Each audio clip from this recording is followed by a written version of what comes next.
انت يا بنتي عافاك ملي كدوي مع راجلك في انه كيزني. شتي شنو استعملت كلفظ؟ ما قلتش كيخونك، قلت كيزني. نعم دكتور. اذا ملي كدوي مع راجلك وانت كتقول له كتخوني، ماشي بحال كدوي مع راجلك وكتقول له كتزني. الا قلتي لراجلك كتخوني الموضوع صبح انت، والا قلتي له كتزني صبح الموضوع هو مع الله.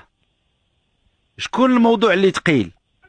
اللي عندك انت ولا اللي عنده هو مع الله؟ شكون اللي ثقيل؟ لا، اللي عنده هو مع الله. اذا هنا خاص طريقه التعامل معك تبدل. اذا التعامل ديالك معاه ما تبقايش تقول له كتخوني، قول له انا تنخاف في ان الله يطحنك. اسمح لي دكتور نقاطعك، انا كنعيا ونهضر معاه، يعني كنقول لك كنهضر معاه بايات دينيه وكنهضر ما معاه انه تفهمناش المرضيه، ما تفهمناش.